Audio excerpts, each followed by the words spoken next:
Hello everyone, my name is Dr. Shivangi Sinha, and today I welcome you all to the very first episode of our podcast series led by Lexo. Today, our first guest is Aman Vijay Dutta, sir. Sir is an arbitrator and he's also a dispute lawyer. Sir is an impaneled arbitrator at Indian Law Society Center for Arbitration and Mediation, and he's also a full-time member for Mumbai Center for International Arbitrator. Sir is also an author of the Handbook on Domestic Arbitration in India and is also a visiting professor at colleges like ILS Law College, NICMR, etc. Today, I would like to welcome Sir at this very first episode of our podcast series at Lexo and get an insight of all his journey so far. So, with this, I welcome you, Sir, and I would like to start with the session. So, hello, sir. And first and foremost, thank you so much for accepting our invitation. We have always met officially. This is the very first time I'll be having a casual conversation with you. And I'm very excited and I'm very thankful that you are my first guest. No, ma'am. Thank you for having me here. And more importantly, like you said, that this is the first episode, so to speak, of this podcast. So I'm really glad and quite frankly honored that you thought of me for this. So thank you. Thank you. Thank you. So begin with, we'll just have a bit of your introduction and background. We already know who you are. You have made a great space, but it's good to hear from you as well. So I just wanted to know that if you can just throw some light on your journey with respect to the law and what basically inspired you that you are there today, what you are. Right. Uh, I mean, I graduated from ILS Law College in 2016. I did the 5-year course. Okay. That's the starting point, so to speak, of my journey in law. I didn't necessarily think, I must be honest here, I didn't really give it too much thought.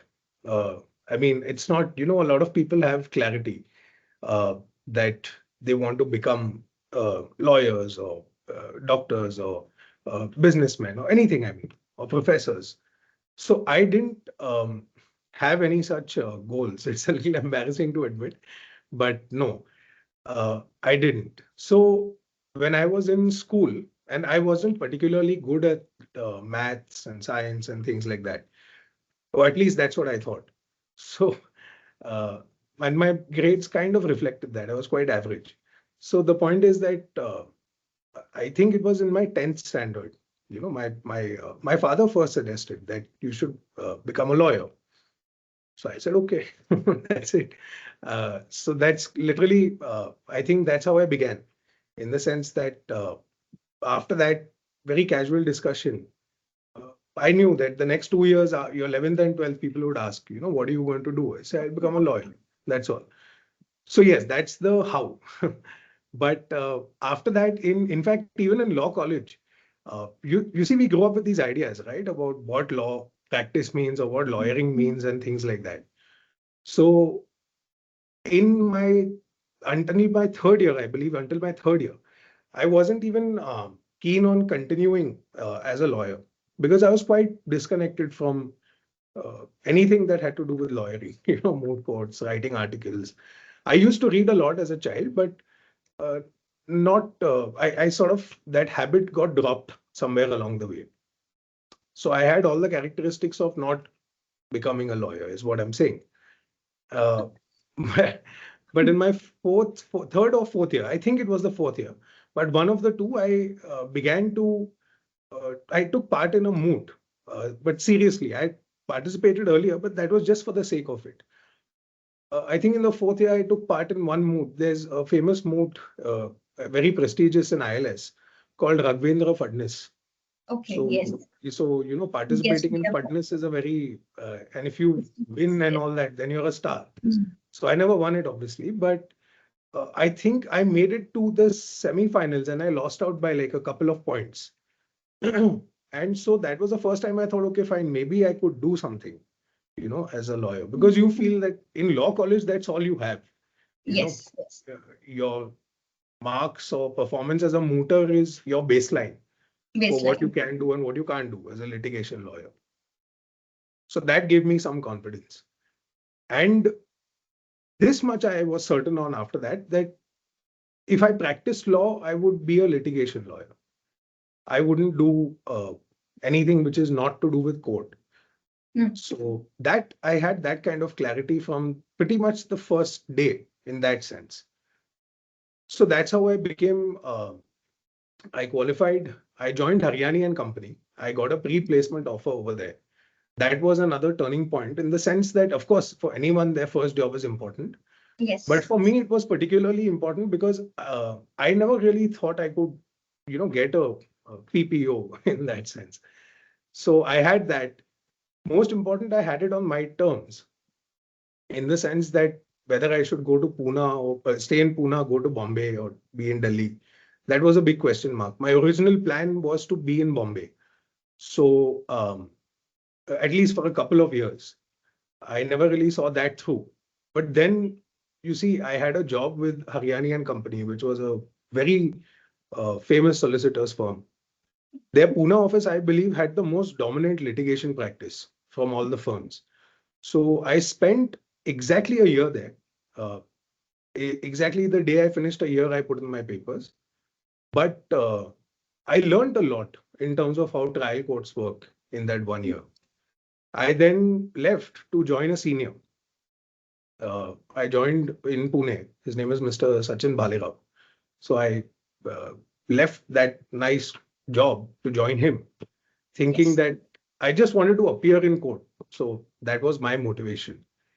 But within a month or so, I realized that, I was basically doing the same thing that I was doing at Haryani. I was drafting, Yes. but I wasn't getting appearances.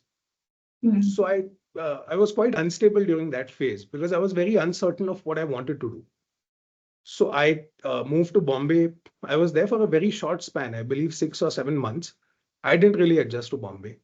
Uh, the work was really good, but one thing or one insight that I had in that period was if I want to be a litigator, it won't really matter where I do it from, you see. True. True. So Yes. Yes. in that period, I always say this to my interns also. If what you're really interested in is practicing law as a litigation lawyer, you can have the same amount of satisfaction in a Pune, in a Bombay, in a Delhi, or even a Dhulia for that matter. That's not to say that Dhulia is a smaller place, but I'm just giving an Yes. example Example. jurisdictionally. Mm. So I always had that at the back of my head, and somewhere I knew that my base would be in Pune eventually. So I then came back to Pune. Uh, I also worked at AZB and Partners Yes. for just under a year. But you see, when I moved back to Pune, I was quite certain that I wanted to be on my own now. Not the smartest thing to do when you're 26, but I just had that. And I mean, things just worked out. I worked with AZB for about a year. Where when I left, and this is probably the most important in terms of real tangible, uh, turning points. The others are slightly philosophical or metaphysical, first job, this, that. First job. Yes. Yeah, but this one, when I left AZB, and this time I had decided that I'm done with this law firm environment for good. And I had pretty much made up my mind that if I don't make it independently, or if I feel that I'm unable to do this, then I'll just quit practicing law. But I won't be working in-house or working for a firm. I was quite certain in that thought. So when I left, a few days after I had left, I got a call from a client whose arbitration that I was working on. It was a big arbitration. And there he called me. He said, "Look, just needed to discuss a couple of things." So I said, "I'm sorry, but I'm not with AZB anymore. So I'll put in the message that you wanted to discuss and take it forward from there." So as soon as he found out, he said, "No, no, then you do one thing, you come and meet me." So I said, "Okay." And I mean, it's incredible now that I think of it. Uh, After we met, we discussed. They were an EPC contracting firm. They still are, and they're really well known in these circles. So they asked me, "Look, we have small arbitrations and other kind of work. So if you're independent, would you like to take it up?" I said, "Of course. I mean, I would love to take it up." Yes.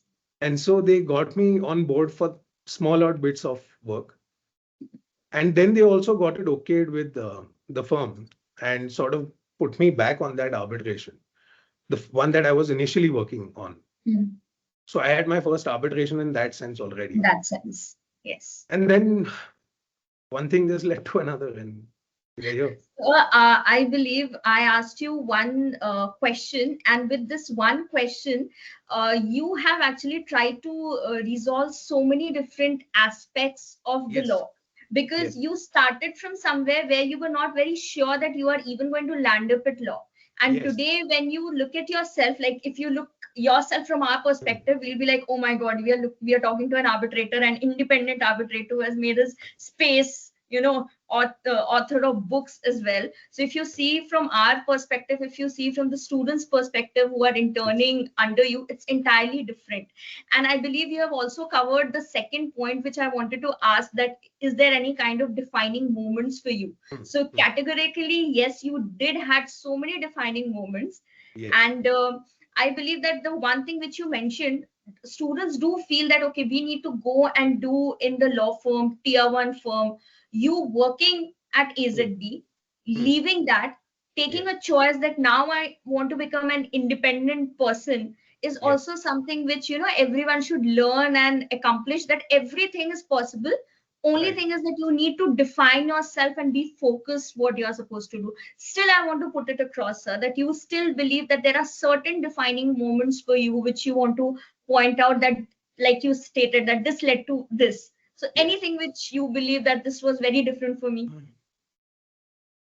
Uh, like I said, man, the first one would be in my, let's say, in my post-independence era. Yes, yes. The first would be this interaction with the clients. I can even take their name. The name of the person specifically is Mr. Vineet Barai. Okay. So he, gave me this opportunity. And he also then, of course, gave me my first arbitration. You see, this arbitration that I spoke of, the one that I was working off while I was at a firm, I was just like I mean, I don't want to sound, a little sarcastic about it, but I was like the ninth lawyer on that team. I mean, there were many. It's a huge, Many. it's like a battery of lawyers led by Yes. a senior advocate, things like that. So my first arbitration, however, as a lead counsel, if I may use that word, was another very important, watershed moment, because I remember we finished pleadings and all that. And that was the first time I did an arbitration at the ILSCA, right? Okay. So, Yes. and I was so far, far away from arbitration until this period that I didn't know what the ILSCA was. So I was quite blown away when I went there for the first time. And uh, that I think was very important. That arbitration, unfortunately for me, and fortunately for the client, got settled. Oh, So, great. I didn't necessarily get the opportunity to conduct a cross-examination. And Okay. that was, I mean, that was a very good case for that purpose. So I was really up and ready, and waiting for that. But that didn't happen. But that was another important, significant milestone. But these were big disputes. Don't get me wrong. You see, what happens is we tend to, as lawyers, speak of, no, that's a small dispute. This is a big Yes. dispute. Yes. Um, Yes. but we speak objectively. Hmm. For a client, every dispute is important, right? Exactly. Yes. Yes, but so with that qualification, from an objective standpoint, the one that I spoke of at the ILSCA was a relatively small claim. It was about 50 lakhs or something like that. So yes, I certainly felt that I could handle it on my own. Yeah. But the other, I think, important turning point came when I did this case before the Bombay High Court. Of course, I didn't argue it myself, uh, but I was pretty much doing or rather conducting that matter on all fronts. That was for the bike taxi aggregator Rapido, uh, Yes. and that was an incredible opportunity in the sense that it was extremely big. We The even had a discussion related to this, the Yes, Rapido. Yes. Yes. exactly, when we I met at remember. Yes. the moot. Yes. Yes, yes. Yes. So that was big in the sense that So it's very funny how this case came around. Mm. I was dealing with a friend in Hyderabad, a batchmate of mine who was independent there, for a matter which related to the same client for whom I was doing the Mm. arbitration. Mm. So you see, somewhere they've always had some kind of role to play, Some kind indirectly of or connection. directly. Yes, yes. So there was some case of theirs in Hyderabad, and I had reached out to this friend, and we had engaged him. So him and I never spoke in college for Mm. 5 years. And the kind of headspaces in which we were in college, I mean, I'm sure he would never have, befriended me. And same with me. He was very Mm. sincere and things like that. Mm. I wasn't. So but we reached out and then we started working. Sorry, I started coordinating with him on that matter. Mm. And he reached out to me one fine day and he said, look, there's this case in the Bombay High Court. And you see, would you be willing to take it up? It's a writ petition. I said, absolutely, I would. But you do know that I'm based out of Pune, right? Because a lot of times a client may want to engage you, but then they think that, okay, fine, you're not locally based in Bombay. Exactly. So Yes. why not just go to someone in Bombay? Samadhan. I don't agree with that. But anyway, it is what it is. Mm. So he told me, I told him, look, I'm based in Pune. I just hope you and your clients know that. So he said, oh, no, of course I know that. They said, we want someone from Pune. I said, oh, okay. It's a little weird, right? But then again, this was one of the things that I had in mind that if I chose to set up base in Pune, whether I would be able to do work in Bombay. Bombay. Mm. Uh, all logic says that you can't. You have to be in Bombay. But Mm. here it worked to my advantage because I was in Pune. So I said, why? Why Pune? So they said, look, the RTO is sending notices after notices and they are at Pune. So there are hearings in the RTO and things like that before the transport commissioner. He, of course, sits in Bombay, but the subordinates. So we need someone locally over here. And then we need that same person to be there in Bombay because you know the whole thing. I said, sure, who's the client? What's the case? So he said, it's Rapido. I said, well, what's Rapido? I mean, my general knowledge wasn't good enough. So I was genuinely perplexed. I said, this Mm. Rapido, no Mm. idea. He said, they're huge. They are a bike taxi aggregator. You haven't heard of them. I said, no. He said, Mm. okay, fair enough. Whatever it is, we'll do it. Mm. And that's how I sort of started working on that case. Mm. And I think I worked from Jan 2022 to December, the whole year. Okay. So we filed, I think, two writ petitions, some appeals before the State Transport Appellate Authority. We were all over the place. And it gave me a very different kind of dimension because as an arbitration lawyer or as a civil lawyer, you're doing private party disputes. Private party disputes. Even writ petitions in that sense, you're mostly dealing with private parties who are aggrieved. So Mm. I had never dealt with, barring one case before the NGT, I had never dealt with an instrumentality of the state or dealt with questions of constitutional law. So I sort of really sunk my teeth into it for the first time. Thoroughly enjoyed it, but more importantly, I got to see a whole new world, right? Because when Yes. you're fighting the government or you're litigating against the government, there is no bigger enemy or more powerful enemy in that sense. Doesn't matter how big you are. True. You know, True. the state is the Mm. state. Mm. Mm. So that was huge because the company had a lot at stake. Uh, Mm. there were some questions of law involved. We had built up a case over a year. It's very, Mm. unfortunate how things turned out because then some other lawyers got involved. They had different ideas. I won't Mm. get into that. But the point is that we had really, I believe, built up a nice case and the foundation was set. But then things took a different turn. But that was another turning point because I felt Turning. that, you know what, uh, this was the kind of stuff that I had only heard of or read in the papers Mm. about.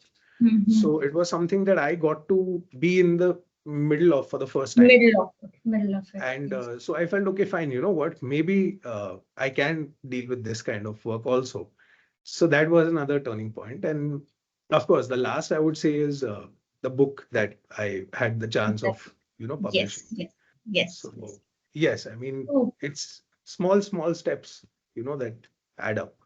I would say that these are small steps for you, but if you look at from the other spectrum, these are not actually small steps. These are things which you have shown some of the reality. Like I'll tell you, sir, some of the honest thing.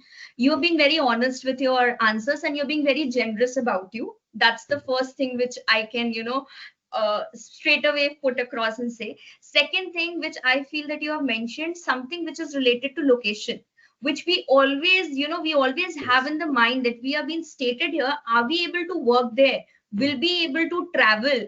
And Yeah. I can definitely say that for me, being a woman, that Mhm. there's always something you're always juggling with respect to Yes. locations. You have Yes. made this very clear, because we always have that second thought that if you're being Mhm. located here, how are we going to travel there and work? Yes. So you need to be determined and you need to be focused about that particular Yes. thing. Another thing which you mentioned, I think this is one of the opportunity that you Mhm. got the other party, which was the state. Mhm. So you have seen the bigger picture at once and you have got Yes. the experiences at the very first place, at the first instance only. So I Correct. think that is huge. That is great. Mhm. Sir, you are very much aware that I keep on dealing with the students at large Right. and I Right. am into academics. And Yes. even you are being connected to the students because you have been taking interns and you are also Yes. doing the same thing. So very rightly you mentioned that people, when we are at 11, 12, people started asking us Mhm. that, what are you going to do, which law you're going to pursue, what you are going to, like, what is your career options and everything. So do Yes. you have any specific advice for the students who are still figuring out the area of law they want to practice, or do they really want to practice law or not? Because you've Mhm. been dealing with the interns, so I think you'll be the Right. right person to answer it correctly. Understand. I this for this I have I have what I think is very sound advice. It's not my own, uh, but in the lockdown in 2020, that's when I really sat down for the first time and decided to be honest with myself and answer, do I really want to be a lawyer? Right? Uh, the reason for that was very simple, that once you go independent, but I realized, okay, fine, I don't want to, I want to basically be independent, argue cases or work on my own. But the next question is, how do you want to do it? Or on what Mm. terms do you want to do it? Uh, Yes. how much are you willing to? I won't use the word sacrifice. I think it's a very heavy word, but how much are you willing to put in to sort of, Mm. you know, Mm. go ahead? So I had all of these questions and I wasn't certain. And so another interesting thing happened. Uh, in around 2019, uh, I had an opportunity to join a firm again in Bombay. So uh, it just came up by the way. So I never really thought of it. I was quite certain that no, you know what, I want to be independent. But then suddenly I was offered something. And in that instant, I realized that no, you know what, this is not what I want. So I was in a good space in the sense I knew what I wanted or what I What didn't do you want. want? Let me Yes. put it this way, I knew what I didn't want, but I Mm. didn't know exactly what I want. Right? That I Yes. was still figuring out. Mm. So in the lockdown, you didn't have much to do. Although when I look back, I had quite a lot to do in terms of work. Mm. But even then, you had 24 whole hours for 60 days, 70, and how many hours? So I actually sat down and made a list of things that I wanted. And these included everything, right? From my material goals, larger goals in that sense, what my definitions are of, maybe success, achievement, whatever. I mean, it's all too personal and relative or subjective, but I did that. And at the end of it, I said, okay, fine, if this is what I want, whether it's in terms of a feeling or any other kind of accomplishment, I put them down and realized that no, you know what? I think I'm in the right place. I think the law is the way to get there. Get there. So that's one thing, being honest with yourself. Mm. I had made up my mind that if I didn't feel that way, I would leave. But Mm. like I said, Mm. knowing that I was honest, I was able to arrive at that conclusion. The second thing is this, I read this, and this was during that period where there is a Mm. very famous self-help coach was rather, his name was Earl Nightingale. Okay. Earl Nightingale, and it's a very fitting surname. His voice is something else. It's a very attractive voice. You can't resist once you've heard it. You want to listen to him speak. Okay. And he says this very interesting thing. He says there are two kinds of people. Uh, One are river people. River people in the sense that they just know what they want somewhere. It's got to do with their environment, upbringing, this, that. Could be anything. They just know. I want to be a lawyer. I want to be an astronaut. I want to. Definitely, I'm not in that list. The Right, first neither one. am I. Neither am I. Neither am I. Neither was I rather. So, they know what they want. If I am to give you a very relatable example, I know of someone who's wanted to be a corporate lawyer all her life. She was a senior of mine, not by too much, by 2 years maybe, at AZB and Partners. And her name is Urvashi Mishra. I can take her name also. Okay. I mean, she just had a different kind of intensity. I've never seen anyone this intense. I do think that over the last 4 or 5 years, I have been working very intensely, but she was at a different level, which I, would forget, cannot match. I wouldn't want to match. I mean, it's that intense. But you could see her passion in her work, in the way she treated everything. Something as small as a recording mail also she treated as if it was a special leave petition in the Supreme Court. So that's, I mean, incredible. Incredible. I remember her saying she wanted to be a corporate lawyer from pretty much childhood, or from the time that she got an idea of, that what you want to do. Yes. So she's an example in that sense that I saw firsthand. To give a more relatable or public example in that sense, read about Ritesh Agarwal, the founder of OYO. I think he's an incredible example of that, because I saw, he's as old as I am. So I said, I mean, he's a billionaire. And forget the money part of it, that has many other elements to it. But my point is that, to just see where he's gotten. He's, in fact, 7 months younger than I am, maybe. So I was very perplexed by the whole thing. Yes. But then I'm not surprised, because you see, ma'am, at 16 and 17 years old, he was selling his product to people. Not too many people know this. Maybe at least not people who are not in those circles or in that space, Space. So the guy was doing this since he was 17. So you see that he's become this big at 30 or 32, whatever it is. But what we don't see is that he's been doing this for 15 years already. 15 years now. Right? Yes. So now here's the thing. First, identify whether you're a river person or not. He clearly is. Yes. My senior from AZB, like I said, she clearly is. Yes, clearly. If you're not, then you really need to sit down and identify your strengths. True. Strengths can mean sometimes the most unlikely or intangible of things. It could mean that you've got a good sense of humor. That's a strength, a very big strength in today's world, right? That you don't take yourself too seriously. That's another very underrated strong point. Or that you speak well, or that you write well, or that you have a penchant for numbers. I mean, anything. It can be anything. Yes. Or that you, some people are just so academically sound, so you identify what it is that you think is, you're a good administrator, a good organizer of things. And then, I mean, it's not difficult to understand, okay, now these are my strengths and this is what my possibilities are. These are my avenues which are open to me. And so I think today a lot of it is down to people are making choices based on what they see on Instagram, maybe LinkedIn, I don't know. Exactly. But that is a problem, but only you can save yourself from that. No one can come and do it for you. Yes. And the only way to do it is being honest with yourself. So yes. I think that's the best way to decide whether you want to be a lawyer or not. Because you see, this is something, and I want to say this, because it may not necessarily be the most conventional advice that you can give to a law student. And let me clarify, I don't think I am the most qualified person to advise people on, how they should baseline, but this is my view. The most important thing is this, that we hear definitions about uh, if you are argumentative, you should become a lawyer.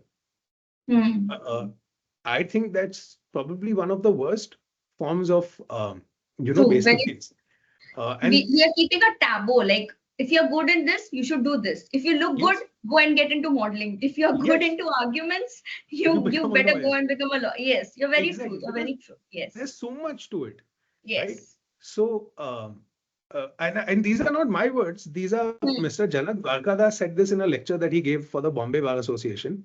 He said one of the biggest mistakes that parents come to me and say, please take him or her on in your chambers. He or she will make a good lawyer. So he asked why. So Right. that's when he said the parent says he or she is very argumentative. So then he said it very beautifully. He said it's very difficult to explain to a loving parent that uh, being confrontational in that sense is probably the worst form of advocacy, right? Exactly. Very true.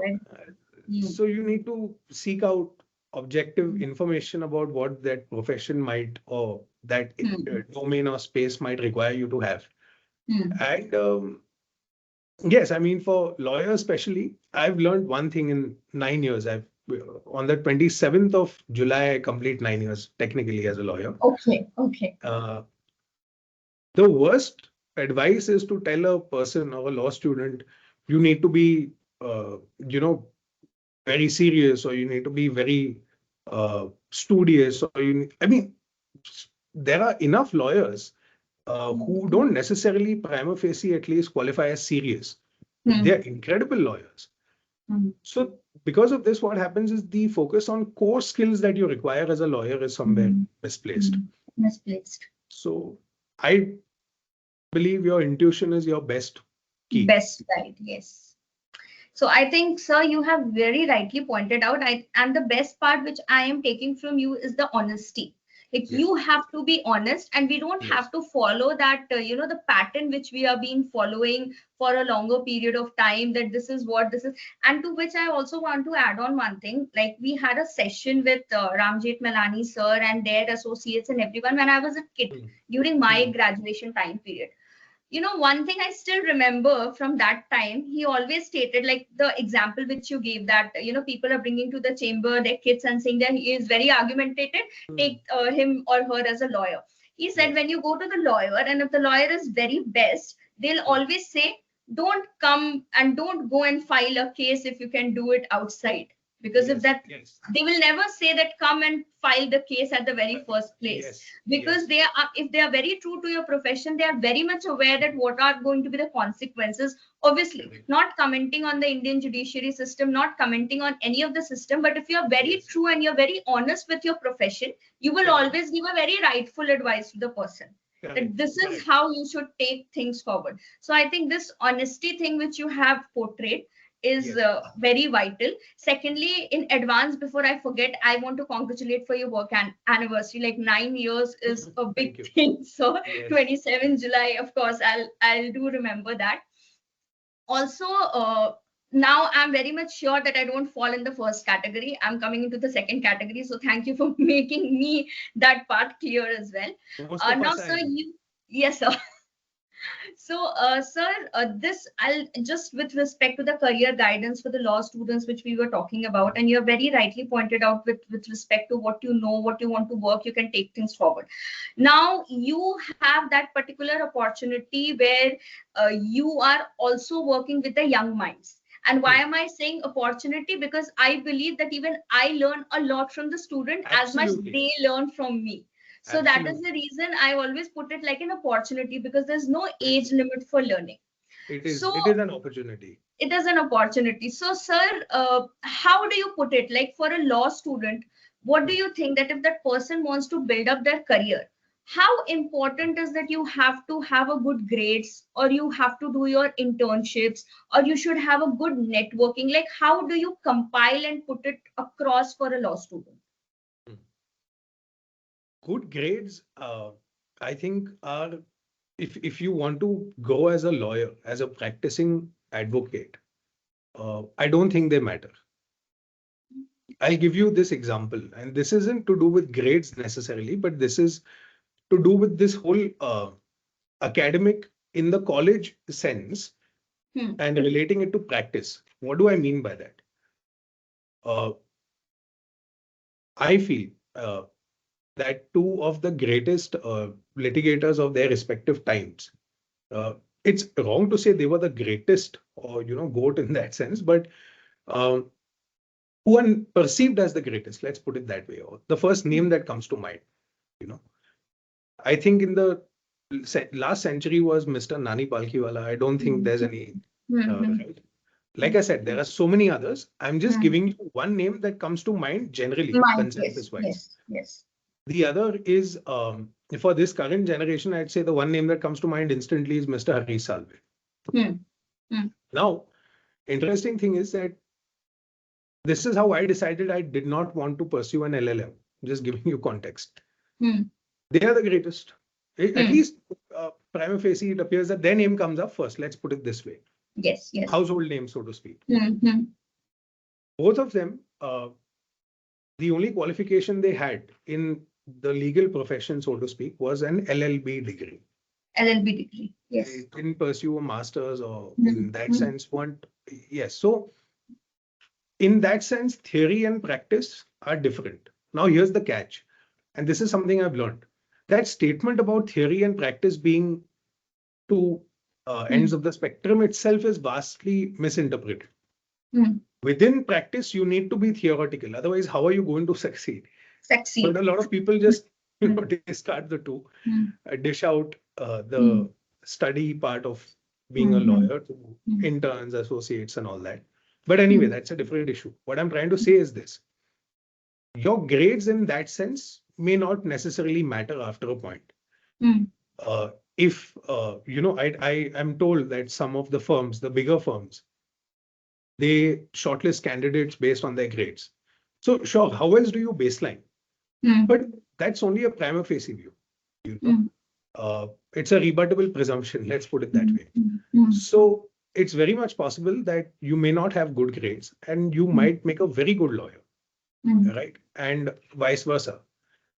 So grades, I don't think are that important, especially if you want to be a litigation lawyer. If you want to, or a counsel in that sense, an advocate, not a lawyer, an advocate. Now, if your goal is to start out on this journey as an advocate, but with a law firm or through a law firm, then of course you need grades. So that's a system. It is how it is. But if that's not the plan, and the only plan is I want to do well as a litigation lawyer, I don't think grades matter after a point. Grades matter. Your knowledge of the law, however, matters. There's a difference. Right? First thing.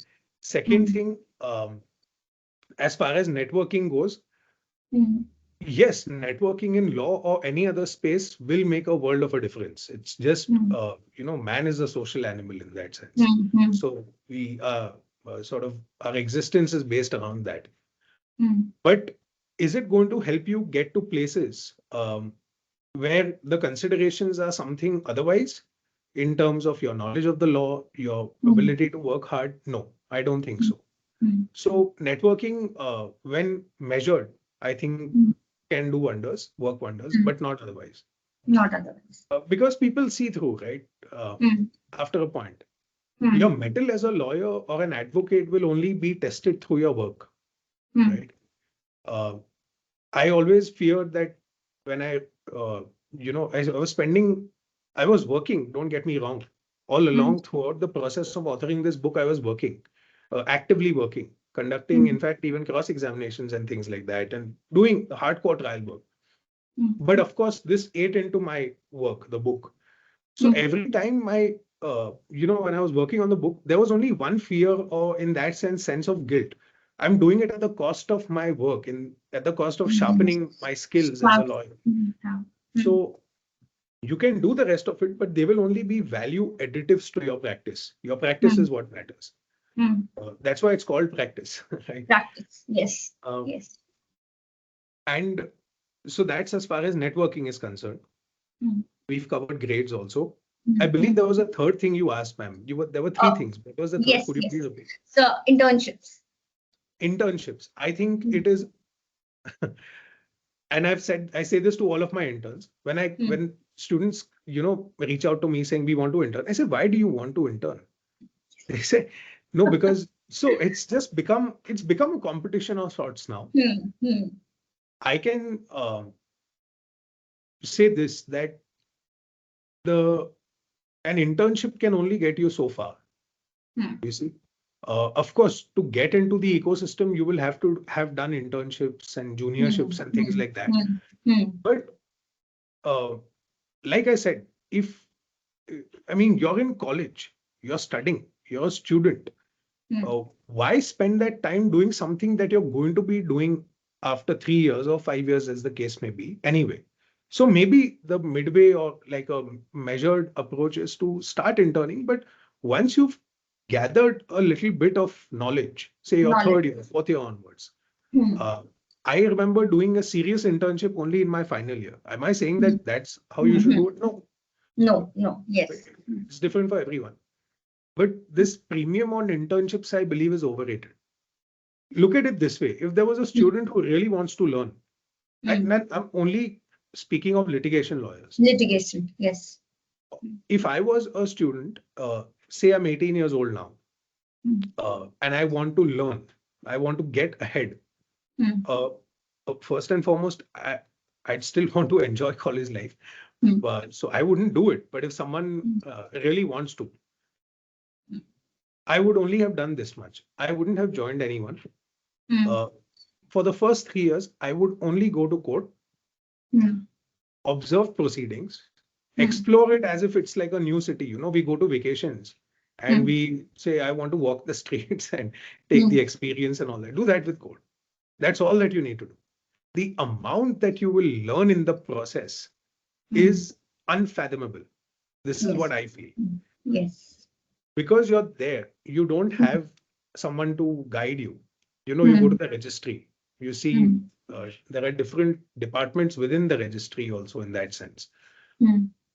You go to from courtroom to courtroom, you see lawyers, you see judges, you observe them. Uh, you don't have anyone to handhold you and give you answers. Mm. If you're that sincere and that passionate, you are not simply going to go while around over there your time and come back. You're going to Come. make notes. You're going to ask Mm. yourself Mm. questions. Mm. Questions. What you become in the process of answering your questions, I think is that would be life changing. That would be, say, a defining moments for someone else. Mm. And then by the time you join a law office in your third year, Mm. fourth year, fifth year, I'd say fifth year, Mm. you know so much that others are going to spend 2 years, 3 years learning now. Because as interns, all Got they're it. doing is researching, Mm. Mm. adjournments, list of dates Mm. and events, Mm. photocopies, or Mm. now with e-filing uploads, Mm. uh, OCR scan it, this, that, whatever. Mm. Do that instead. But then you just have to have that honesty to yourself that I'm Yes. really here to observe. Mm. So that's my view on internships for Internships. litigation lawyers. Yes. Yes.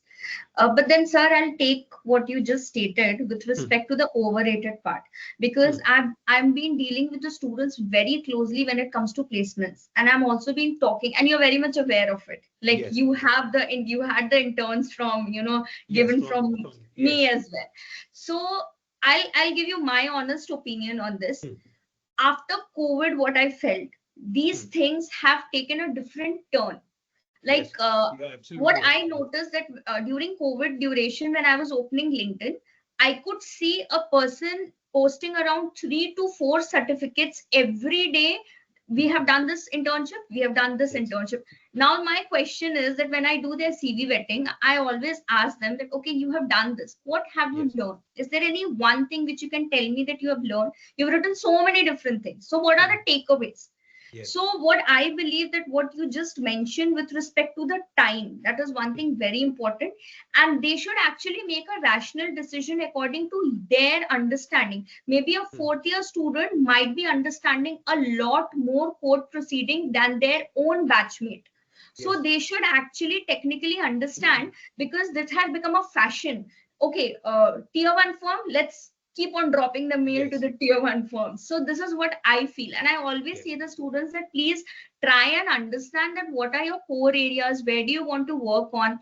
Hmm. I have studied in private university, deemed Yes. university. I have also I was fortunate enough to even study in NLU. But at the Hmm. same point of time, when it comes to internship, we were being always told that you have to do something where you are actually getting a takeaway, no Correct. matter whichever year you are, and then how you're going to help yourself and how are you going to explain yourself over here.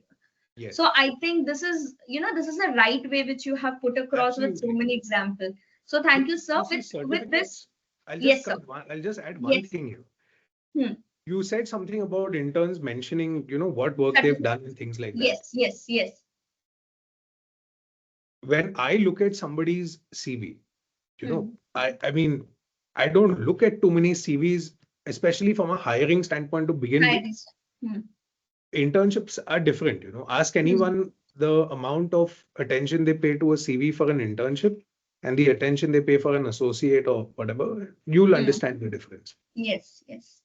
But within interns, the best way to, I feel for myself, the way I filter applications out is that if an intern, like you said, has mentioned Hmm. period so and so to so and so and then done Hmm. 10 things, Hmm. all I need to ask them is two questions about out of those 10 things on what they worked on, and their answers give it all. So Hmm. if there is a student watching, I'd say it's better to be a blank slate and not know, or know a thing or two in terms Hmm. of under commit and over deliver in that sense, that point, rather than saying I've done 100 things but you're able to answer not even on Hmm. two of them. So again, comes down to being honest with yourself more than Yes, anything else. yes, yes. See, you can be honest to you can uh, you can admit uh, to various uh, shortcomings or flaws that you might have to somebody else. Hmm. But deep down at the end of the day, if you aren't being true to yourself, introspecting, what's the point? What's the point? Very true, very true. And sir, to this I also want to add on one thing, because you have been also associated with AZB, so I'll Hmm. just put this thing. The moment you said blank slate, what I remember that I believe last year itself I had this opportunity to speak to the entire recruiting team of AZB with respect to Bharatiya Vidyapeeth, the Hmm. college which Hmm. I'm Hmm. also associated with. Now there they mentioned one thing, that whenever the students are entering, we also ask them to unlearn what you have done. That is the first thing they mentioned. Hmm. And why did they mention? They told that these days we are preferring taking up students from third year itself. Why? Hmm. Because so that we To can train them. train them in, yes, in according Correct. to the way we want. Correct. Because when we are taking up a fifth year student and we want to recruit them, they are so done with their own figures and Yes. fantasies and everything. It's really become difficult for us to even ask them that can you interpret section 4 of Indian contract at 1872. They won't be able to do it. So when you Hmm. say blank slate, I think this is the best thing which everyone should figure out and take away in a different way, in a different Right. situation. Sir, Right. this also with respect to, because we are talking about students, so I want to ask one more question related to it. You've been authored a wonderful book. Okay, and I had the privilege to go through it. Fortunately, unfortunately, I just finished my PhD, and then I had this opportunity, or otherwise you would have been one of my footnotes, that's for sure. So but Thank you. I couldn't read the entire thing of it, but I tried to read that what you have written and what was the basic things. Yes. My takeaway was that you have tried to explain things in a way when what we are talking today, Yes. Yes. in a more in a lucid form, in a more volatile form. So I want you to just focus something with respect to the book which you have written, also inclusive. If you can just answer that, if a student who is preparing, maybe a law student, or preparing for any other exams, so judiciary, or maybe for any other competitive Hmm. exams, so with respect to law, what do you think that what should be their core areas which they should focus on, that they should read more on case laws, they should read more on statutes or commentaries? Okay, Hmm. so just Hmm. if you can lay some light, throw some Understand. light on the book which you have written, and along with this, if you can answer and justify this, that how it will help a student. Understand. So first thing, I have to be honest. I perhaps maybe would not be a footnote for your PhD. I'll tell you why. I'll tell you why. Because the book it isn't intended to be an analysis or Yes, not yes. an, it is intended to be an analysis, but it isn't intended to be a critical commentary in that Critical sense. commentary. True. Yes. Hmm. My intention with it was very simple. Hmm. Like I said, I did this first arbitration at the ILSCA. And Hmm. when I was doing it, I realized that, okay, you know what? There's a lot in the Arbitration Act which I don't know, right? And you see, arbitration is one of those, of course, today it's apparently the cool thing and things like Yes. that. But Yes. uh, it doesn't seem very complex because it's spread over what, 43 part one, I'm saying, part one, Yes. Yes. 43 odd sections or Hmm. whatever. So it seems like I'll figure it out, it's not too Hmm. much to deal with. Hmm. But because of the inherent nature of arbitration and because of the fact that it takes away from the powers of national courts, there has been so much evolution. Plus, because it's essentially, our arbitration law is based off of English arbitration law. That English in up. turn is Yes. sort of so many ways Hmm. international law comes into play. Then that gets filtered, watered down, and makes it to our domestic Hmm. framework. Again, I speak only of part one. Hmm. So, uh, it's one of those things that seems very simple, and it is, but not as simple as you might think of it. Think of. Hmm. So my intention was simply, and it is extremely game changing in terms of dealing with judicial backlog and things Judicial like that. background. Hmm. If we are just able to fine tune a few things, if our legislature is, I think it would, I mean, it would it's unreal the amount of positive change it can bring about. But Hmm. irrespective, for now, time being, the point is this. Because of that, and because of this whole sort of esoteric, thought surrounding arbitration as a concept, Hmm. see, arbitration, again, not popular, is looked at, it's a very elitist concept, in our domestic framework. It's unfortunate because it shouldn't be, and it isn't, but it's looked at that way. Hmm. Only big ticket disputes go to arbitration, Hmm. things like that. Hmm. So that makes it seem very complicated, Hmm. right? So Uh, just to add on something which you just mentioned, hmm, whenever I have this opportunity to give a lecture on these aspects, I always say that you are looking the old concept in a new cover. The way you pointed out, yes. if you could correlate, people used to sit under the tree, listen to Hmm. the people, and resolve disputes. Yes, That's yes, you had that. exactly what you're trying to just say, and Yes, this is something which I have found in your book also. That is the reason I said that it has been mentioned in a very lucrative form. yes. So, Yes. I mean, it is in so many ways that, but of course, here you are considering the evidence, you are Yes. having to Hmm. follow, Hmm. certain rules and so on and Hmm. so forth of procedure. But yes, the spirit is that within this whole confrontational or adversarial system, which it is, Hmm. it's as toned down or watered down as possible. Hmm. And there is an element, it's purposeful. There is an Hmm. element of, okay, fine, maybe we might be able to settle it. A lot Hmm. of it comes down to arbitrators also. It's their Hmm. responsibility. But yes.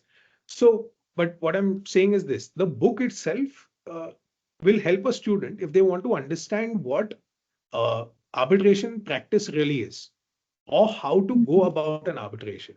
You see, Hmm. if you want to read a lot about or understand in its uh, most lucid and in-depth form the concept of, say, arbitrability, Hmm. you might want to read Justice Indu Malhotra's Hindu commentary, Malhotra. or you Hmm. might want to read Redfern and Hunter. You might Hmm. want to read Russell, uh, Hmm. things like that. Hmm.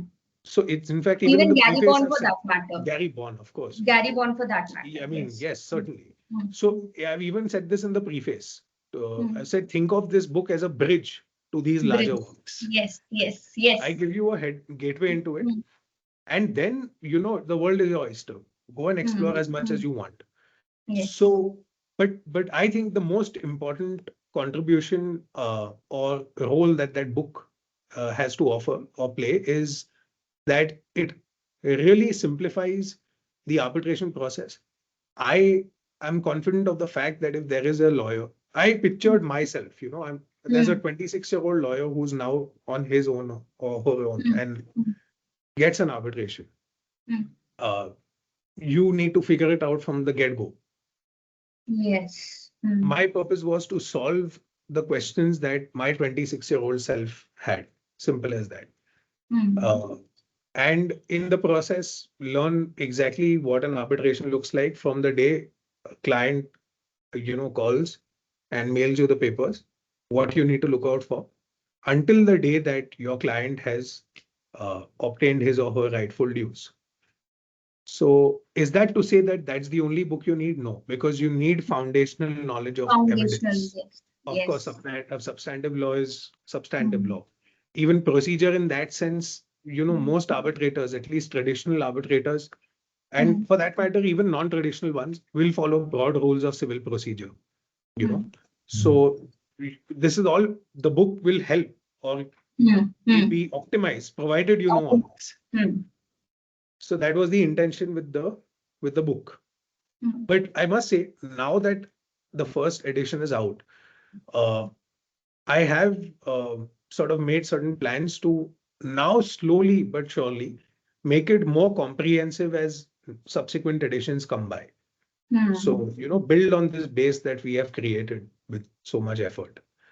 But that's the book. As far as students and preparations are concerned,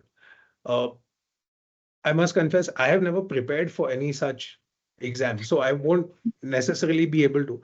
But I will say this, out of curiosity, I had purchased in 2017 the Judicial Services Examination book, just to get an idea of what it is like. What do you need to know if you want to qualify as a judge? So I've realized that as far as uh, these exams are concerned, there is a lot of emphasis on procedure. You see, the civil manual, the criminal manual, we only see of the CPC or the CRPC.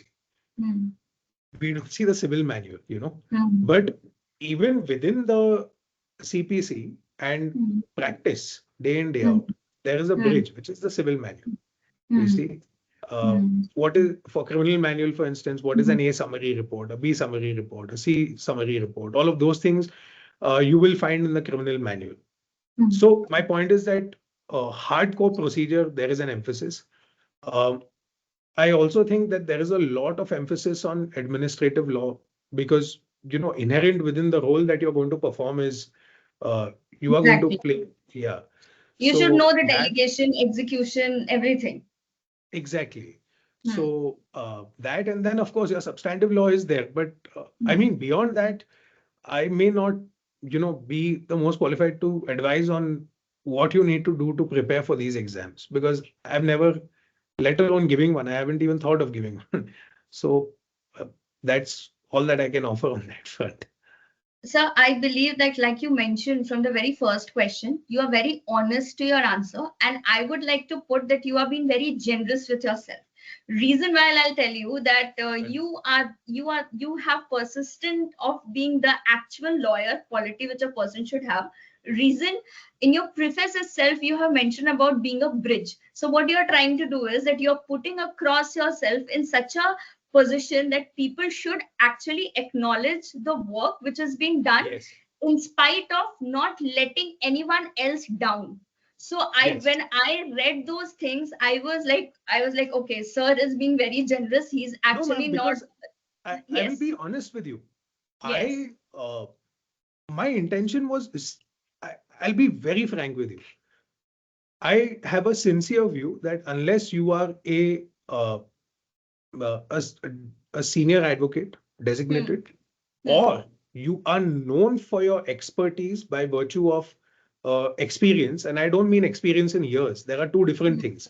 I could spend 20 years in the profession, not read too much law, or I could spend 5 years and have read 20 years worth. It's possible. 20 years, yes. Yes. Not 20 years, but you get the idea.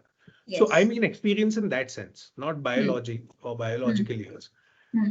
But so unless you are that experienced or you've been, recognized for your distinction in the profession, Hmm. or you're a judge, basically tangible evidence of being a true subject matter expert. I don't think I'm qualified to say this is what arbitrability means according to me. Me. True. I Very owe a true. duty to Yes. my reader Hmm. that this is what arbitrability is, Hmm. uh, as per the authorities, the people that I've just spoke to of, right?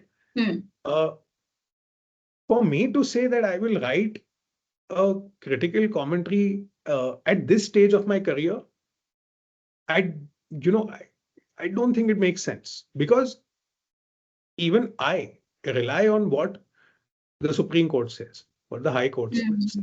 right? So sure, you can maybe express your views in an article, and in that one-off scenario where you just have a very different kind of forensic ability, like a Mr. Sorabji or Mr. Nariman or Mr. Palkiwala. Hmm. That's Hmm. a different thing. There are, I That's a mean, how different story. many Yes. lawyers of Hmm. that caliber in a century? Three, five? So unless you're one of those, uh, I think it's very unfair to put it out there. So when I was writing the book, I was very clear that Hmm. I only want to act basically do what I do in court. We have this thing Exactly. as an Yes. advocate, you So, always tell a judge, Your Lordship, I'm only a hmm. mouthpiece. Hmm. I'm telling you, I'm telling you what my instructions are. That's how you say Instructions. sometimes when you're Yes. backed against a wall, Yes. because it is that. Hmm. So even when it came to the book, I'm a mouthpiece. Okay, Hmm. I'm making your life easier by giving you everything in one place, Hmm. trying to make sense of the hundreds of judgments that exist on every Just point, maybe, connectivity. Yes. A kind so of that you connectivity. understand. But Hmm. beyond that, for me to say, let me now give you a lesson on arbitrage, I don't think works. So I was very clear. Yes, sir. I think, when you're saying this, I also want to add on something. Yes. Whenever I take up lectures for any of the colleges or university, be it Bharati Vidyapeeth, be it Symbiosis, or any of the other, lectures which I do online, and when we are working with the academic process, whether making question or anything, so I was very fortunate enough to have some good, research lectures Mhm. during my PhD time. Yes. And when I was doing that coursework, so I had someone who actually mentioned that Shivangi, never say critical analysis or critically analyze. Okay. Always use the word analysis. Analysis. You are never that great enough that you can, critically analyze anyone. Maybe Yes. the student as well. Like Hmm. I mentioned, that even they might know more than this. Right. I can actually correlate with what you just mentioned, and I have picked that, like, years back I've picked that from there, and never in my any of the question papers or never in any of my lectures you will find I always advise the student, okay, Mhm. analysis will do. Why critical analysis? Critical You're not analysis. that great enough to critically analyze. So thank you so much, Yes. sir. And But I just one thing, ma'am, on this, yes. to build on what you said and what I said, and I advise this to everyone, I advise everyone to watch this. There is a recent interview, a podcast that Mr. Mukul Rohatgi did. Uh, Okay. I forget. He's a very senior journalist. I mean, a very recognized face, but sorry, I don't remember his name. Hmm. Uh, you just Google, just Yes. YouTube his Yes. name, and you'll see that's probably one of the first ones Hmm. that comes up. Hmm. He was speaking about the state of the judiciary and our legal system, and he was Hmm. very critical of it. And what he can be, I presume, he's been Hmm. an Hmm. attorney general. Hmm. Hmm. Uh, but there was something very interesting that he said. He Hmm. said, take one case, give it to 16 different judges of the Supreme Court, Hmm. and on the same day, take it one after the other. Hmm. And these are his words, not mine. He says, Hmm. I guarantee you there will be 16 different judgments. True. So Perspective when varies.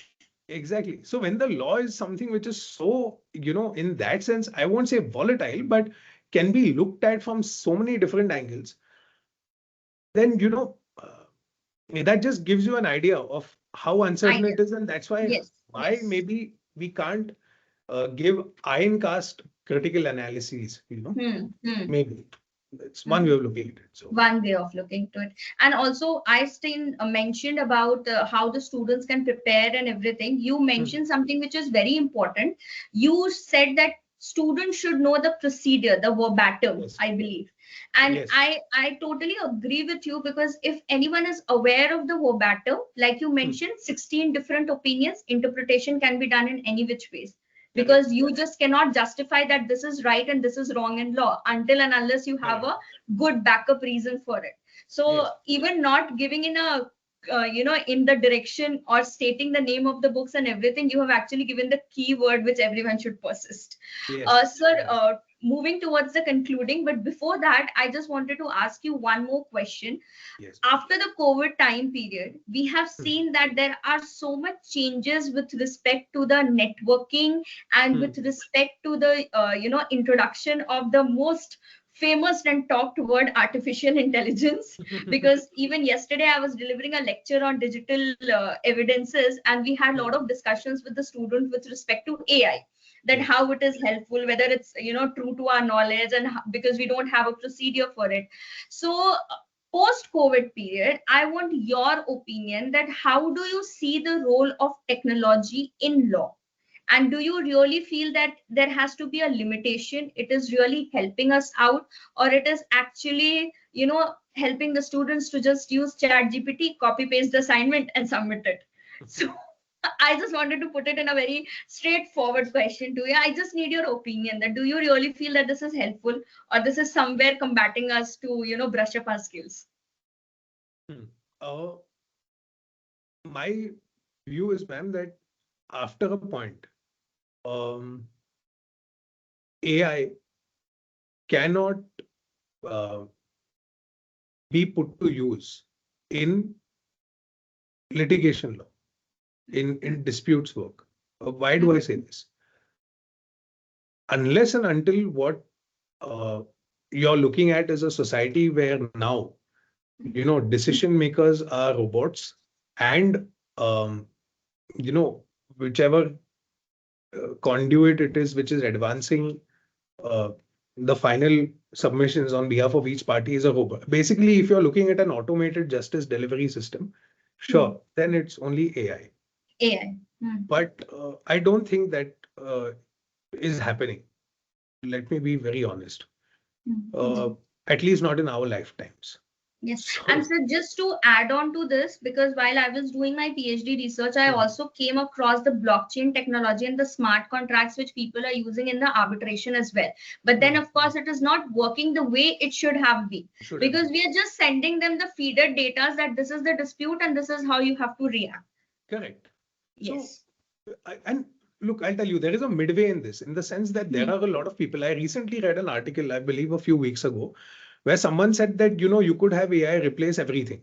You could, Yes. today, it's not a big deal. You have Hmm. softwares where you just uh, sort of upload data and then it will generate summaries. In fact, now if you open Adobe, the paid Hmm. version gives you the option of generating a summary. Generating. Yes. So, first thing is that law practice is not summaries, right? I mean, there's so much more to it. More So to it. just some software giving you a summary it will only make your life easy. You know, Hmm. at best, it will only optimize your, uh, basic groundwork. Hmm. Beyond that, I believe that as well, I'll give you an example.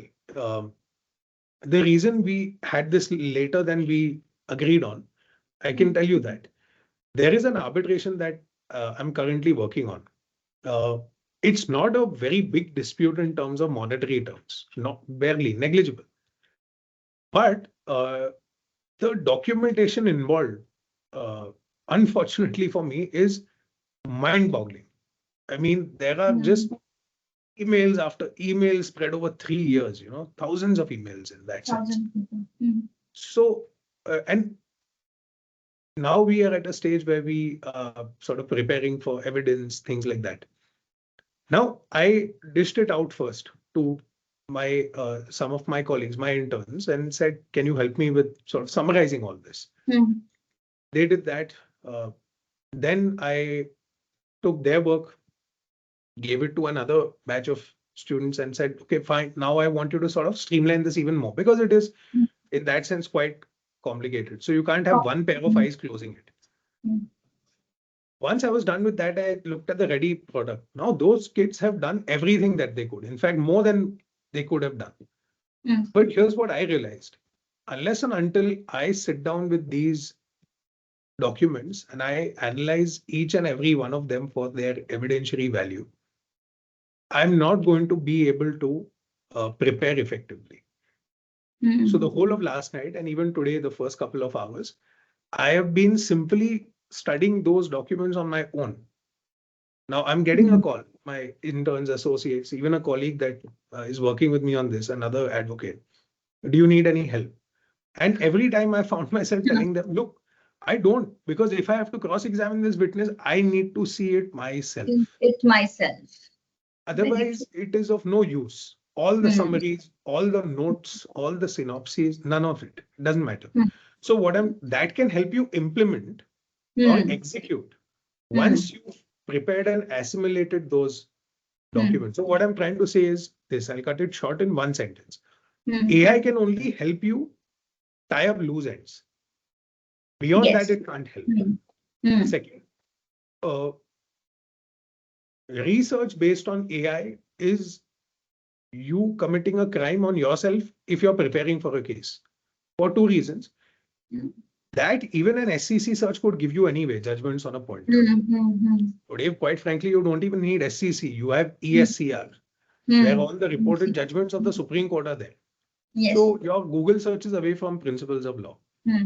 But the essence of litigation, this is something I've known always, but I've really assimilated it over the past 2 years, is that eventually your knowledge of core fundamental legal principles, and I don't mean just legal maxims, I mean the entire underlying basis of the law. Basis of law.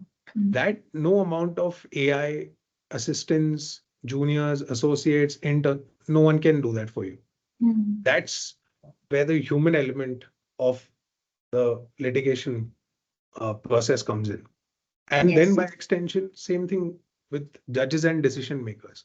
So I don't think after a point, this is not to say that AI shouldn't be advanced and all that. I will not be using it and you can't be a lawyer of substance with AI, is what I feel. Yes, you can be an administrator of substance. You can be executing things. Can't be learning law. First thing. Second thing, technology.